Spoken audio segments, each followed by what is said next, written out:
So hey guys, welcome back to my video. तो आज Nifty और बैंक निफ्टी हाल फिलहाल दोनों पॉजिटिव में चल रहे हैं। कल की बात करें तो कल निफ्टी नेगेटिव में क्लोज हुआ था और बैंक निफ्टी पॉजिटिव था। तो जो ओवरऑल रिटर्न मिली है म्यूचुअल फंड की वो नेगेटिव मिली है। 192 के नेगेटिव रिटर्न मिले हैं और इसी के साथ 21,296 के टोटल रिटर्न हो चुके हैं। 103 का XIRR चल रहा है ओवरऑल। और किसने कितने रिटर्न दिए हैं ये देख लीजिए। निप्पॉन ने सबसे ज़्यादा रिटर्न दिए हैं, then Quant, then Motilal, then Parag Parikh. आज सिर्फ मोतीलाल ने पॉजिटिव रिटर्न दिए हैं, बाकी क्वांट, निप्पॉन और पराग पारिक ने नेगेटिव रिटर्न ही दिए हैं। XIRR देख सकते हैं, निप्पॉन का सबसे ज़्यादा है, then Motilal, then Quant and Parag Parikh का सबसे कम है। पोर्टफोलियो एनालिसिस देख लीजिए। लगभग मुझे 3 साढ़े 3 महीने हो चुके हैं इन्वेस्टमेंट करते हुए। सारा का सारा एलोकेशन इक्विटी में है। कौन से फंड में कितना एलोकेशन है ये देख सकते हैं। डेट हाइब्रिड में मेरा कोई एलोकेशन नहीं है। ये सारे सेक्टर्स देख सकते हैं जिनमें म्यूचुअल फंड का इन्वेस्टमेंट है। ये मार्केट कैप देख सकते हैं, ये सारी कंपनीज देख सकते हैं। तो बस ये थे आज के रिटर्न्स। अब चलते हैं कमेंट की तरफ। तो पहला सवाल है दिनेश कुमार जी का। ये पूछ रहे हैं, सर अभी आपने जो पोर्टफोलियो रिव्यू किया उसमें क्वांट स्मॉल कैप और क्वांट मिड कैप हैं, दोनों फंड तो एक ही एएमसी के हैं, तो क्या ये सही है? और इन दोनों फंड में कितना ओवरलैपिंग होगा? यदि इन दोनों फंड को रखते हैं तो फ्यूचर में रिटर्न में कोई दिक्कत होगी क्या? तो ये देखिए, बिल्कुल बढ़िया सवाल है आपका ये। तो देखिए, अगर आपको एक ही एएमसी के फंड रखने हैं तो आप रख सकते हैं, दिक्कत कुछ नहीं है, बट ओवरलैपिंग ही देखनी पड़ती है जैसा कि आप कह रहे हैं। अगर दोनों फंड में ओवरलैपिंग कम है और अगर आपको एएमसी की जो वर्किंग स्टाइल है, उनका काम करने का तरीका आपको सही लगता है, तो डेफिनेटली आप एक ही एएमसी के दो फंड ले सकते हैं। दो ही लीजिएगा मैक्स, दो से ज़्यादा बिल्कुल मत लीजिए, नहीं तो फिर तो ओवरलैपिंग बहुत ज़्यादा होगी ही।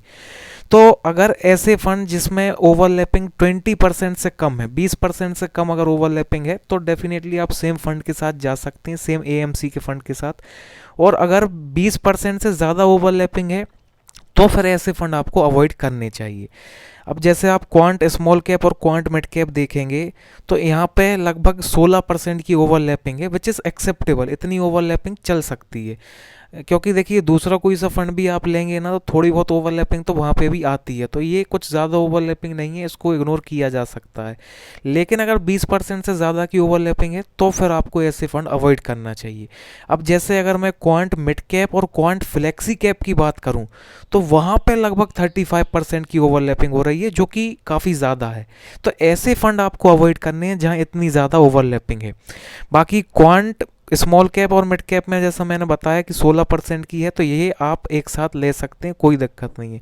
और ये एएमसी की जो वर्किंग स्टाइल है, इनकी स्ट्रेटजीज जो है ना, ये काफ़ी यूनिक है, काफ़ी डिफरेंट है बाकी म्यूचुअल फंड से। पर्सनली मुझे इनकी वर्किंग स्टाइल काफ़ी पसंद आती है और मैं भी आने वाले टाइम में क्वांट मिड कैप को ऐड करूँगा अपने पोर्टफोलियो में।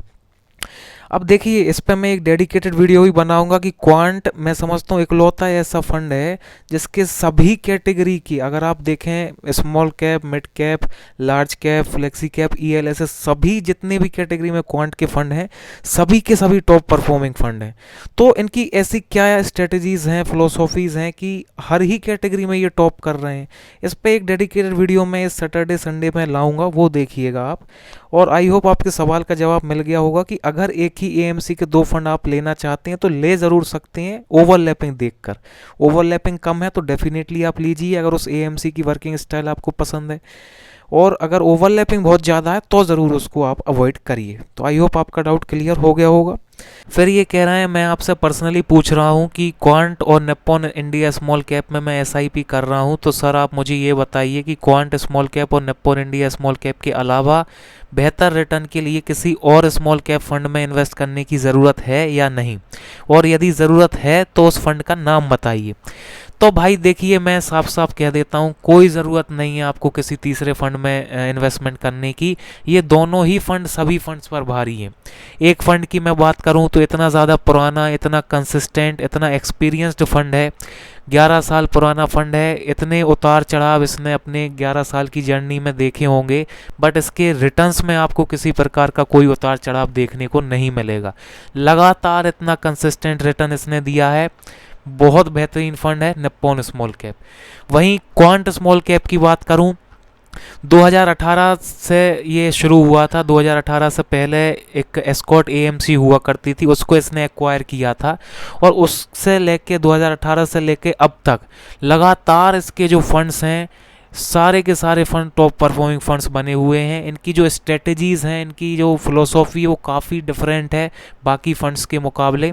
उस पर मैं डेडिकेटेड वीडियो भी बहुत जल्द लाऊंगा। तो दोनों ही इतने ज़्यादा बेहतरीन फंड है। अगर आप होल्डिंग्स देखेंगे तो कुछ फंड्स आपने देखा होगा 20-25 होल्डिंग्स रखते हैं, जबकि क्वांट आप देखेंगे तो 90 से ऊपर होल्डिंग्स रखता है।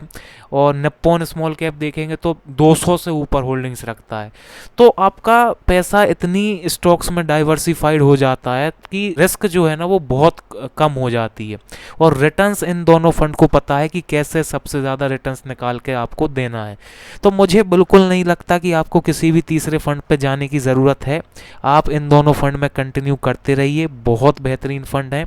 अच्छा रिटर्न ये लगातार आपको बना के देते रहेंगे। उसके बाद ये कह रहे हैं वेरी गुड वीडियो सर, तो थैंक यू वेरी मच भाई। फिर हिरेन बापू शॉर्ट्स पूछ रहे हैं कि क्वांट फ्लेक्सी कैप लूँ या क्वांट मिड कैप लूँ। और ये लगभग 8 से 9 साल के लिए इन्वेस्टमेंट कर रहे हैं। Tata mid cap, Tata small cap और जेएम फ्लेक्सी कैप ये लिए हुए हैं।